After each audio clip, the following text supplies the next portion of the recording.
Welcome to Off Topic, our scrappy little sports podcast where we always go off topic. Okay, we're going to talk. There's some decent, good NFL news, despite the fact that it's kind of the off season. We're going to touch on that. Belichick, tush push, and we had a great interview with Colin Boyd from Chilliwack Giants. We're going to feature that. Tune it up for you. First, I'm going to talk about a little swag I got. My Aussie Rules football straight from Australia. That's very cool. It's very cool. So, cute story. I went to high school with a wonderful woman named Pat Trafaro a couple of hundred years ago back in Montreal. Anyway, she ended up in Brisbane, had a son named Zach. And then one day, out of the blue, my phone rings via Messenger, and it's Pat calling me in a panic. Because Zach had flown in from Australia to Vancouver, was going to stay a few days, go see a concert off to Ottawa to see his grandfather. He gets to his Airbnb only to discover it's not an Airbnb. And as the people at the front door said, "You're not staying here. So sorry." So she calls me up in a panic. What am I going to do? Do you know anybody? I said, no. I'm going to send you instructions. Scott Road SkyTrain Station. I'm going to go pick him up. He'll stay with us. Don't worry about it. We'll get him to the airport. We'll get him. It's all good. So we had a great few days with Zach. Very nice young man. And as a thank you, the other day it arrived in the mail, my very own Aussie Rules football. Sharon is the brand name, and the Wizard, I guess, is the team. And I don't know what the number 5 is. I haven't Googled it yet. But anyway, it's made in India, so you know it's really good.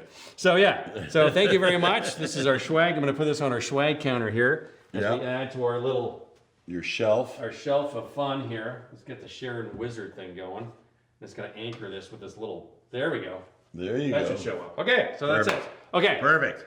now I think for NFL, I guess the big news, two big things is Belichick and his girlfriend. It's not really NFL, it's just a kind of a football thing. Football thing, and then the tush push. Why don't we take the more serious thing of the tush push first, and we can go NFL afterwards. So they had the owners' meetings and whatnot in Minnesota, I do believe. And one of the big things is banning the tush push. Yeah. Now, what is the tush push for the uninitiated? So the tush push is Philadelphia Eagles have perfected this play where when they need a yard, they get down, line gets in tight, Hurts gets right under center, and they get two big guys in behind them, and they just push him forward to get the ball across the 1 yard. Yeah. So it's a quarterback sneak with a bit of an assist, right? And they just shove him right through there.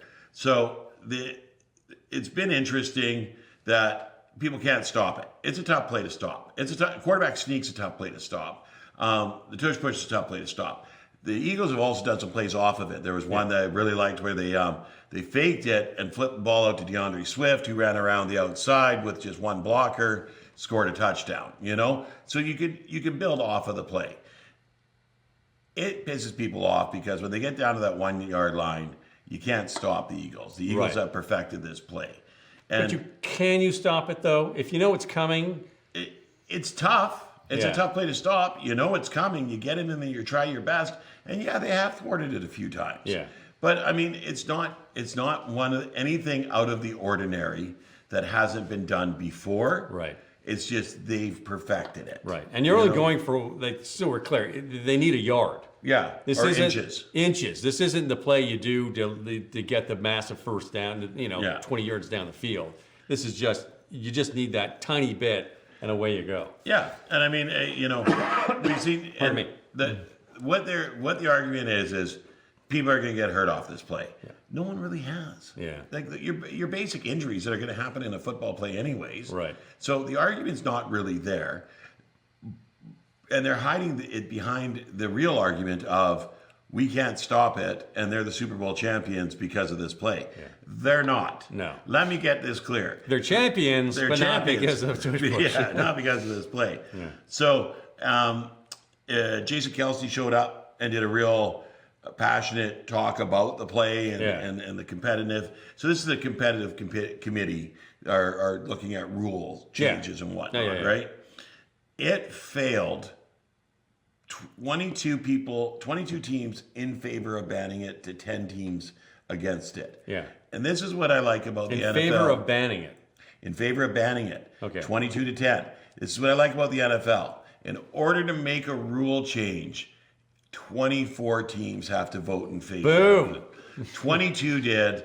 10 didn't. Yeah. And I don't think it needs to be banned. No. I think you need to come up with a better way of stopping it. It's not an unfair advantage for the Eagles. It's just a play. Yeah. It's a play like any other play. It's just they just do it better than anybody else. Now, I'm not saying Canadian football's better, but they got rid of that a long time ago by putting in a rule called the tandem buck. Right. You could not be the first person touching the player carrying the ball on your team. So if your quarterback's got the ball, you can't push him from behind to move him forward. Okay. That's called tandem buck. Now, if a defender grabs him, you can push that defender into him and shove him forward. Right. But you can't be the first person touching him. I think if the NFL was smart, because CFL put this rule, I think tandem buck came back like in 1900, right? Because they realized that all you're going to do is put your hands on and shove this guy forward, right? Yeah. So, and that turns into a rugby game. It really does. Sure. So I think if the NFL was smart, they would look at that rule as opposed to banning the play altogether. Right. And just being that you can't be the first person with hands on, right? Because then you can still run the play. You let a defender get a hand on, you push the defender into him and shove him forward. The scrums are happening more and more where people are just pushing forward. You see it with the running backs. You see it with the receivers fighting for the extra yards. You know, they get both hands on the ball and they just keep driving their legs. Yeah. And then people have got their arms around them. And that's why I always told the kids when I coached, take out their legs. Don't grab them on the shoulders. Don't grab them around the waist like you love them. Right. Take them out at the legs. Yeah. You can't run if our feet aren't on the ground. Yeah. Go low. Yeah. It's, So- I don't have an issue with it. I mean, honestly, Philadelphia's won 2 Super Bowls in their existence. Yeah. This isn't dominating the league. It's not ruining the league. It's not boring to watch. They do it once in a while. Yeah. Everything's still exciting. Lamar Jackson's still letting things up, and Jalen Hurts is still finding his receivers downfield, and it's running for 120 yards a game. Right. Yeah. It's not. There was the like in baseball they had the shift where the whole team would go over to the one side. Yeah. And then they banned it. And of course, Terry Francona just goes, why didn't the guy just bunt to the opposite field? Yeah. And nobody's there, and Yeah. he's got a single. Like it's not a problem. I don't see. It gets a little too much talk and. Yeah. And I mean, and that's the thing is like defenses are going to try and adjust to stop good offensive plays. Right. In any sport that you play in, defenses are going to adjust. And you have to adjust here to stop this play. I think the shift, when they banned the shift because it looked ridiculous. Yeah. You had 8 guys standing in right field just because they knew the guy at back couldn't hit left. Yeah. And just lay down a bunt. lay down a bunt. Like it's, Tap it. Figure out how to hit to the left side of the field. Yeah. Nobody's there. Like Yeah. that'll end it right there. But oh well. Anyway. Yeah. So, Okay, so that's that for the tush push. ridiculous. It is. Not a lot of other NFL news breaking this morning. Rumor Your boy Brock got paid. he did $265 for 4 years. Oh no, Thank a God. lot more years than that. Wasn't it? I thought it was more than. I can't remember. It's $265 million bucks. He's finally getting his due. Yeah. He's a good quarterback. He's great. He fits in with that offense beautifully. And it was a complete shambles that he was getting paid the money he was getting paid, taking his team to the Super Oh Bowl. yeah, 5 years. 5 years, yeah. 65. But Aaron Rodgers apparently rumored now to go to New Orleans Yeah. instead of Pittsburgh. Yeah. I don't, the guy's a head case. I mean, I guess he's got a year left in him. Derek Carr went to the doctor with a shoulder problem, and they said, "Look, we're gonna have to do surgery again. There's a 50-50 chance you get back, 75% of your arm strength." Yeah. So, there's a 50-50 chance to be 3/4 as good as you used to be. Right, which wasn't that great to begin with. To be honest Well, with I liked Carr. you. He was good, but he good. wasn't. He wasn't going MVP. So, No, I think his decision making was more of a problem than his arm, though. fair enough. And so you kind of look at that, and you're in the twilight of your career as it is. Do you want that surgery? Do you want that rehab to come back and be a shadow of the man that you were? Yeah. Or the player that you were? No, he's a great man still. He's Yeah. a really good man. I like Derek Carr. He Yeah. does a lot of community work, Yeah. and so he's a good guy. Or do you want to take all your dollars and move on? Yeah. And so he's going to take his dollars and move on. So you got both Pittsburgh, who don't have a quarterback. They gave up Wilson and Fields. and drafted the guy from can't remember his name, Alabama or Ohio State, the guy that just won the Will Howard. Howard, yeah, Will Howard. Who's not ready yet. No, he's not. But they got him there, and really nobody else. Mason Rudolph is there, but that's just another filler. Warm body. Warm body, right? And then you've got New Orleans, who quarterback just retired. They drafted Tyler Shug. I can't remember what team he was from. But they need mentoring for the next couple of seasons. Exactly. They're not NFL ready. No. So it's one of those things where they've got now somebody like Shooter Sanders or yeah. Cleveland with too many quarterbacks can make a move. Louisville. Yeah. Shug was from, and Howard from Ohio State. Yeah. But now someone like Aaron Rodgers becomes a real big asset. Yeah. Because even if you bring him in for a year and they just watch him from the distance, like Aaron's not going to be a mentor. No. He's not. But he's going to be one of those guys that he'll be out there on the field. He'll be out there preparing. And if that quarterback's smart, he's going to be 5 feet behind him, mimicking every move, learning how to be great. Yeah. So that's not a bad call. No. So now, going over to the more soap opera aspect of football, Bill Belichick and his 24-year-old girlfriend. Now, remind me, how old's Belichick? 72? 72. So there's a 49. There's a 49, so 73 must be. He's a 49-year age difference. Now, I mean, really, it's nobody's business. They're both adults, and if some 17-year-old man, 9-year-old man wants to chase after a 24-year-old, I mean, it's kind of gross, but it's between them. But the problem is, I don't know if he's allowed or she's gotten in his head. She's made herself the story. And what's unfortunate about this, it really broke during an interview when he was talking about his book. Yes. And the interviewer just said, so how'd you guys meet? And then she pipes up, oh, we're not talking about that right now. And the sad part is, he's written this book about, how he won all these Super Bowls and how he didn't motivate, but just constantly looked at strategy and adjustments. And that just got lost. Yeah. And now, they're going to do Hard Knocks with him at UNC, taking over the football. But apparently she wanted to get in there and have complete control and royalties and all this. So NFL just said, no, we're walking away. Yeah. And it's just turning into this mess. I mean, you're 79 years old. I'm 57. Yeah. Okay, now my marriage is perfectly fine. It's not perfect, whatever. We're married. Barb and I are going anywhere. But if something were to happen and I found myself single, I'd feel pretty stupid standing next to a young woman who's 24 years old enough to be my daughter. Yeah. I don't think I'd date, I don't think I'd even date somebody who was 45. Well, and I think, okay, so I am probably the last person to judge relationships or pass judgment on people in relationships. Right. And if I was going to, I'd start with my wife's poor decisions. So, I mean, let me just say. Which one? Yeah, all of the above. But That was a little mean, pardon me. but so if you're happy with somebody and the story behind how they met and everything is quite interesting, and you get bits and pieces of it because they don't talk about it. No. But he was with somebody else when they first met.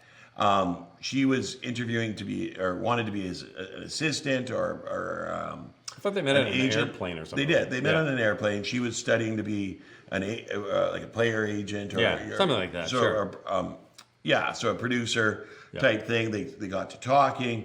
His relationship ended. They had stayed friends, right? And then they started talking about her being his agent, her being his publicist, type thing, and then they started dating. And it's happened very slowly over a number of years. It wasn't like, hey, little cutie, and she's like, you got money. Yeah. No, it's been these two people have gotten to know each other over a number of years, and they've decided that they care for each other.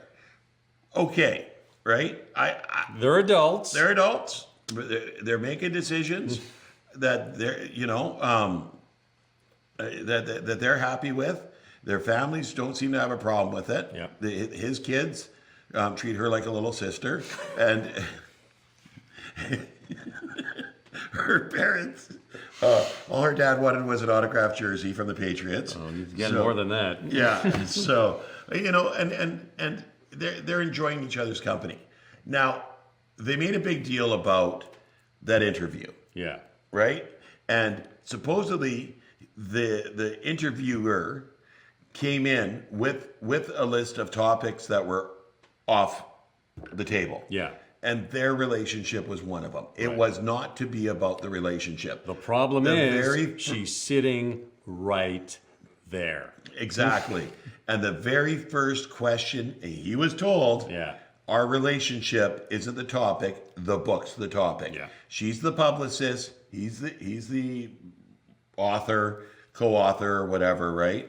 And the topic is the book, right? And the very first question he asks is about their relationship. You know, I would have escorted him out the door, and I would have done it. She told him to shut up before Bill Yeah. could have told him to shut up, and they let him continue the interview, which I thought was nice. I would have escorted him out the door. I would have called his magazine or whoever he was writing for, say, send somebody else that can It was listen a to TV instructions. interview. It was a TV interview. You know? I used to be a news reporter, and let me tell you, I would have done exactly the same thing. I wouldn't have done it off the topic, right off the top. I would have got the interview, sort of warm them up a little bit, and I would have you know what?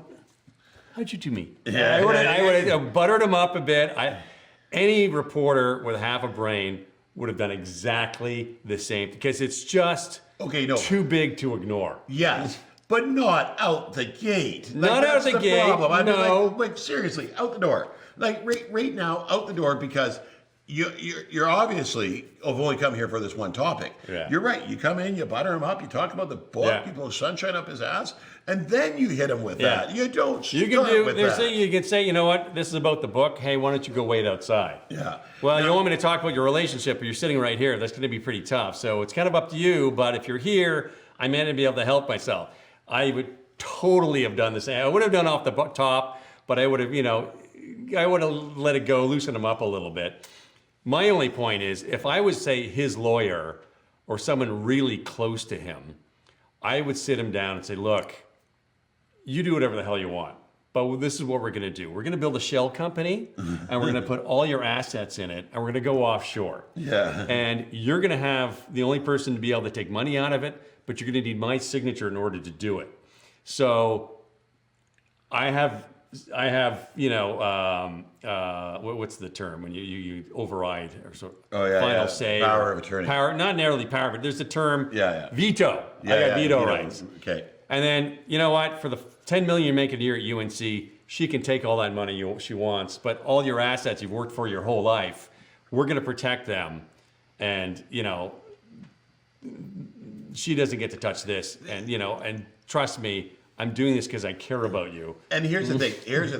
Is Bill's smart enough that's already done. That's think so? 100%. That's think already so? done. I don't know. She ain't getting nothing of the Belichick fortune. Okay. Right? I don't know. I don't know for sure. I don't know. I'm just speculating on my part. What she is going to do, right? What she is going to do is build a name for herself now. Oh yeah. Right? And if she stays with him for 10 years, and what he incorporates in that 10 years, she'll get half of blah, blah, blah. She'll build this name for herself now as a publicist. And if she does a good job with Bill Belichick in his twilight years, UNC, the book, the whole 9 yards, she's going to be able to write her own job description later in life. I'm not so sure. I mean, she's not coming off as the floozy. No, she's coming off as really controlling. Exactly what you want in a good publicist and an agent. So the school, the whole school thing, North Carolina, UNC has debunked that she was barred. People are coming out with that she's banned from the campus and all campus that. and the field and all that. Debunked it. Yeah. Debunked the whole thing about her. She was there to sleep with the players to get them to sign there. And said, debunked that. Right. The whole Hard Knocks thing, where she was trying to make it about her and controlling. Yeah. She's actually that got debunked by the producer, saying she's insisted that she stays off the camera. Yeah. Right. She's controlling in the sense that there is a project and she is managing the project. I want to give her a lot of credit right now because she is not the one tooting her horn. Yeah. it's the media, Yes. and it's the gossip rags Yeah. that are saying things that other people are coming out and saying that's not true. Why are you saying that bullshit? You know, The whole thing's kind of weird. I mean, 50, again, a woman that young, and also when you're 24 years old, what do you want to be with some flabby old guy? You know what I mean? Like, ew. Like, But you get a lot of women. You get a lot of women, right? And I think everybody looks at it because they're together. It's a sexual thing. yeah, Right? And that's the whole Hugh Hefner thing. Yeah. That's not so much the case anymore. If she is, at 73 years old, you're not doing it every night anyways. I don't care how much Viagra you sponsored have. by, brought to you by Cialis. That isn't your focus in life anymore. Yeah. Right? And there's a lot of young ladies that are more focused on building their career at a young age, young men as well. Yeah. That they're more focused on that and partying it up and getting sex and that's not their focus. They don't give a crap about that. That's an okay part of life. Yeah. Now I'm guessing there's probably some intimacy things here, and then maybe they just enjoy each other's company. I don't know. It's the whole thing is just kind of creepy and weird, if you ask me. But anyway, that's enough on that. I mean, it's just such a More than non-topic. enough. But anyway, Colin Boyd, Chilliwack Giants. We did an interview with Colin. We're going to post that reasonably soon. We're Talking finish about off of that right now. Bit of a problem with parents taking things a bit too seriously on the field. They're kids, they're having fun, and the parents are getting a little too involved and yelling and screaming, and it's a problem. So, other than that, touch Jim Irsay, yes, owner of the Jim Indianapolis Irsay Colts. passed away. Yes, He passed away 65 years old. He bought the Colts in '97 from his dad. No, he bought them. He might have borrowed the money from his dad, but I can't remember who the Colts owner was. Dad owned the Colts in Baltimore. He's the one that moved them to Indianapolis. Was it Irsay? Yeah, it was his dad. Okay. His dad had owned he was the guy who, there's a 30 for 30 documentary on it. Okay. So the Colts leaving Baltimore and went to Indianapolis, and his dad had just lost his wife, and he was kind of going off the rails. And of course, the Baltimore Colts were playing in a broken down run stadium, and they needed a new one. He wanted the city to build them one. The city's like, no. So he packed up and moved the team to Indy. And then Jim took over from his dad after his dad passed away. Yeah. And ran the team. And, to his credit, he was not a perfect human being. He had a lot of, addiction issues, mental health issues, but he kept that team together, man. And he brought in the Tony Dungies. He brought in, they drafted Peyton Manning, got Andrew Luck, won the Super Bowl. And Edwin James. Yeah, he did a really good job. He turned Indy from a basketball race car town into a football town. He did, and that's a hard thing to do in the American Midwest. And he was really a good did. owner. The players, everybody loved him. He was really active. He looked after, treated everybody like gold. And 65, that's pretty young, man. A few years back, he got pulled over. DUI, with a bag full of pills and money. Yeah, like a lot of money. a lot of money. Pills and a lot of money. Yeah. Went into rehab, straightened himself out. He was a driving force in a lot of stuff you see in the NFL today. Yeah. Very involved. And, when that happened, he didn't shy from it. He took it like a man and said, I got a problem. I got to get myself straightened out. And he did it. Yeah. Unfortunately, he's gone too soon at 65. But, Yep. On another note, I read an article looking at your coffee. Dan Campbell, who is, of course, the beloved head coach of the Detroit Lions. Yeah. Just an awesome guy. Everybody loves him. His coffee of choice, this would kill me. It is a large Pike's Place with a double shot of espresso. Oh, geez. So a black coffee with a double shot, it's called a black eye. And he drinks 2 of these a day. And the reporter doing it, his editor's like, you got to try this out. Try these. Like, God, you really want me to do this? No. So dude goes to Starbucks. Got a bit of a weird order. Can I get a black eye? Yeah. He goes, by the end, he got the first one down, he felt fine. Halfway through the second one, he goes, oh my God, I was just like, I couldn't focus. Yeah. I was just like, Not for me. No. Thank you very much. Thank you very much. Lots All of right. cream, no sugar. Okay. Let's go see right here. Colin Boyd has to say. See, hear, smell what Colin Boyd has to say.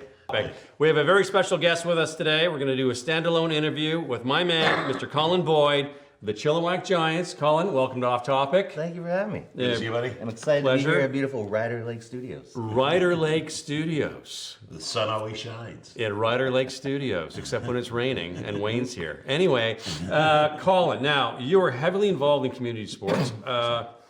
President of the Giants or just on the board? That's right. President of the Yeah. Giants. And this is something we want to talk about that happens since kids started playing sports, and you've been noticing it a little bit too much lately. Parents taking things a bit too seriously. Yeah, much. So- It's not. I don't know if I noticed it lately. It's continuous, as Yeah, you mentioned. always a problem. Tim, I was sitting at my son's lacrosse tournament last week, and just watching the behavior of some of the parents and the overemphasis on performance and the accolades and those types of things when there's not, it doesn't seem quite as much the opportunity for kids to thrive and Yeah. play sports and I have know. fun. It's been going on forever, and it's not just say hockey. A lot of like around here, people think the hockey parents are the worst, or maybe the football parents, or in the States, talk to some poor soul that put their daughter in figure skating, Yeah. or ballet, or dance. It's just as bad everywhere. Yeah. And it's parents just take it too seriously. They're just kids. They're not going pro. The odds of going pro, and then what? The thing is if a child likes a sport, they're going to focus on the sport. Right. You've got to open the door to everything and give them the opportunity. I mean, I know when I was a kid, I loved baseball. Yeah. Didn't mean I wouldn't play football, soccer, lacrosse, hide and seek, or anything like that. Yeah. I always had my glove with me though. Yeah. Because if a baseball game happened, I wanted to play. Sure. Right. That's what you've got to do is make it accessible to the kids and let them grow with it. Yeah. Right. I mean, the one thing that you're going to make a kid hate to do is go do the sport if he has to do it all the time and doesn't have a choice. It just burns out. Yeah. That's one of the side effects that Yeah. you see most definitely. And at Giants games, we have the sign up. This is not the NFL. These are kids. They're here to have fun. Stop taking it so seriously. Leave them alone. Let the coaches do. And sometimes, we all get. I found myself when my son was playing, like, why isn't he trying? You get caught up in it. Yeah. They're just having fun. Yeah. Like they're 10 and 11 years old, and you just see it everywhere. And, hockey is a good example. Kids in the Metro Hockey League in Toronto, 6-year-olds on the ice 6 days a week. And, Wayne Gretzky comes along and says, no, what are you doing? And they ignore Wayne Gretzky and then keep doing what they're doing. Yeah, And we say this so many times, and the problem is that parents, they don't take a step back and just listen because they think they know everything. You're not an NHL coach. You're not an NFL coach. You're not Dan Campbell or Belichick. Yeah. Like, come on, man. You're a cop or a tradesman or a lawyer or a sales rep or a city official, and you do this in your spare time. Like, come on, man. Like, just let them have fun. Now, Colin, being the president still and whatnot, I've stepped away a number of years ago, right? And Abbotsford Falcons. Abbotsford Falcons, BCCFA, just all of it in football. And one of the things that made me step away was the way parents handled COVID, right? Some of them thought we weren't doing enough. Some of them thought we were doing too much. I got told I'll see you in the parking lot. You're ruining my son's chance at the NFL because Chase got drafted right around then. Yeah. Stuff like that. Talk about the coaches.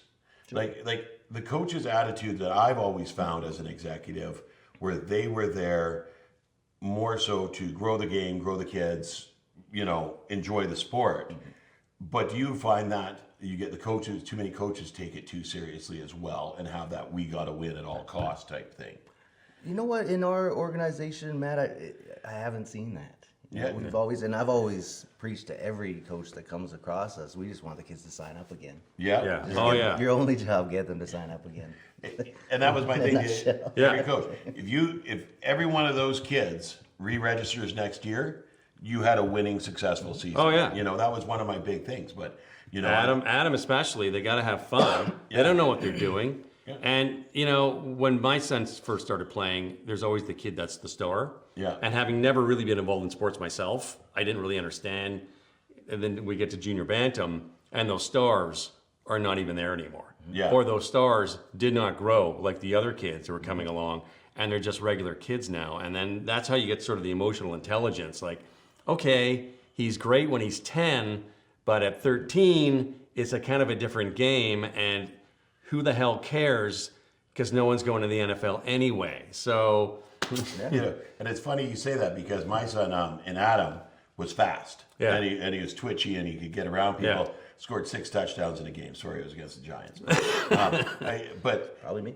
we bought the CD from Wayne Right. after the game Yeah. because it was like, well, that was an awesome game. And I was Yeah. coaching. I was like, Yeah. wow, that's wild. Look at right? me. This guy can't even get the shoes on the right feet on his own, right? Yeah. And he's doing this, right? So he's got this disc, and he pulls it out like on first dates.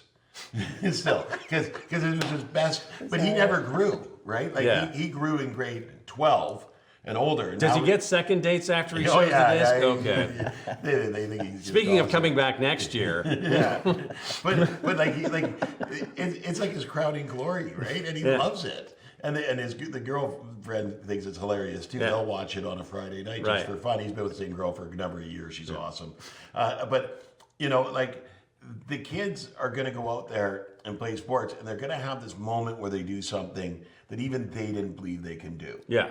And that's what about playing youth sports is. Right. Giving them the confidence to try something even though they don't think they can do it. Yeah. Right? And that's the thing that you got to get into the kid's head. If they love the sport, if they're going to play the sport. Yeah, they're going right? to get an emotional connection, and they're going to work hard, and they're going to. And Yeah. you know what? Even when you really enjoy it, it doesn't really even mean you make it to the Huskers or youth sport in Canada, or God forbid, to go down to the States. You might play till the end of high school, still really enjoy it, and just get involved in another aspect. Adult flag, come Men's back, touch, coach, men- men's touch, come men's back, touch. coach. Yeah. There's all sorts of things you can do, right? I I mean, played beer league until I was 45. Yeah, You know, right? You know, my sons play men's touch right now. Right. Because they like still playing football. Yeah. So they go out and they play football. Yeah. Right. You get it. You love the sport, but you don't have to. Yeah, I think the parents, like, you get these kids, they're so, and I get on my sister Right. about this, right? Because she was a hockey mom, right? And I go to, she goes, oh, we're playing at the MSA Arena.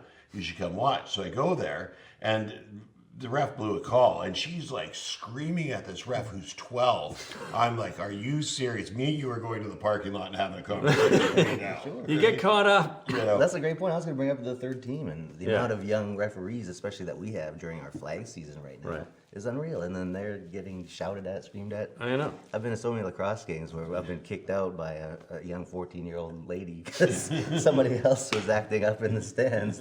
But good for them, and we need to support that team too. Yeah, And exactly. all of our volunteers and other games. Because you don't even have the refs, you don't have a game. Yeah. If you abuse the refs, the kids aren't going to want to do this. Oh my God, like I'm 12. This guy's like my parents' age. They're not going to want to show up and deal with that. I coached mosquito baseball, and they had this referee had to be 12, 13 years old behind the plate, and this parent got into it with him, and the ref said, you need to leave the field, Yeah. and he starts banging his chest against the backstop. What are you going to do about it? What are you going to do about it? Yeah. I'm like, I walked over there, I'm like, seriously, buddy. Are you seriously going to fight a 12-year-old? Yeah. Over a ball, called ball? Yeah. You know, like, you need to leave now. Yeah. You know, You need to go otherwise we're calm down. stopping the game and calling the police is what Yeah. we're doing here. All right. So. We'll just call the whole game. No one will play. You'll Yeah. go. You'll be Yeah. in handcuffs. And Yeah, it's crazy. I mean, like, yeah, I have to agree with you is that they get too invested in it, and I mean, I think you see that too in adults just watching sports. NFL fan bases, for example, Oh, yeah. can get just belligerent. The Philadelphia Eagles are known for it and proud of it. Like, Yeah. they wear that like it's a yeah. shield of honor, right? I think that's just crazy. well, you guys you touched on Chase Claypool. Yes. Because I started going to community football right around the time he first got his scholarship to Notre Dame. Yes. And you guys ran into a problem with parents showing up, wanting to throw money at Abbey football, thinking their kids are all going to go D1. Oh yeah, Right? Yeah. No, I mean, and that's the thing you had to explain to him right away is that Chase made it to the NFL or to Notre Dame Yeah. because of Chase. Yeah. It wasn't anything we did here. He got support. Yeah, he got tons of support, right? And he got some. I'd say it like personal guidance Yeah. from Cole Sangera, because Cole Sangera would bench him. Yeah. It wasn't that he'd have him on the field and letting him shine all the time. If his attitude wasn't straight, Cole wouldn't let him play. Yeah. Right? And that was what kept chasing the straight and narrow. It wasn't the fact that he was at a camp every weekend, that he was drilling every night, that he was running 10 touchdowns a game. Right. Right? It was the fact that his attitude is right. His work ethic was right. Right? And he did other things. 100% other things. He went and ran track and field. He played basketball. And when they started talking to him about football, it wasn't at a football game. It was at a basketball tournament. Yeah. Right? And so, I mean, like, you got to really think to yourself that you don't want a kid or young man that's singular focused one thing and knows nothing else. Right. You want a well-rounded individual. You want educated, appreciative, humble, right, and respectful. Right there. I mean, I always say, football. You got the 3 A's, right? You always need ability, right? Everybody's got to have some sort of ability. Right. Number 2 is attendance. You got to show up, right? You got to show up and be part of the team and be engaged. And attitude. Yeah. Right? Those are how you're successful at any sport. Yeah, AAA. AAA. Oh, totally. Taking notes You know, and we all have these dreams. Everybody wants their kid to be the star. Yeah. And that's normal, right? But let's say your kid is the star and your kid goes D1 and your kid makes it to the NFL. Then what? So they play 10 years and then what are they going to do? Yeah. Like if you're so singularly focused on football, that's all you think about. And you want to show off your kid. What do they do when their career's over? Yeah. Like you got to think about being a well-rounded human being. Don't worry about your homework because it's football time. Who's that? Cam Ewers at Texas. Oh, I didn't go to college to play school. Really? What are you going to do? You got drafted 166 for 300 grand a year. What are you going to do now? Yeah. Like you got to think about these things, you know. And so yeah. And back to like youth sports teaches those things, just as you're Yeah. saying. I think the resilience and Yeah, 100% teamwork, cooperation, respect. You know, like, and that's the thing that you don't see a lot of is that being emphasized. Is the attitude.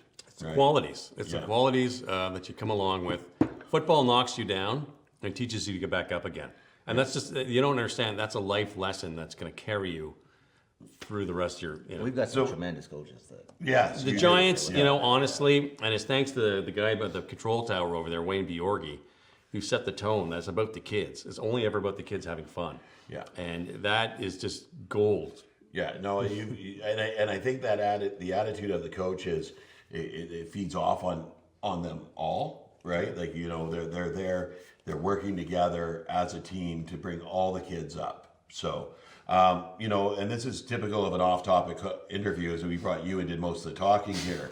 So let's do a quick chat about, because coming up is the Kelowna Flag Football Tournament. This is true. You guys sending teams? Yeah, we've got a number. I don't know the exact number, but we've got a lot. We usually Yeah. represent very well. Yeah, perfect. And Very how's your excited. flag season going?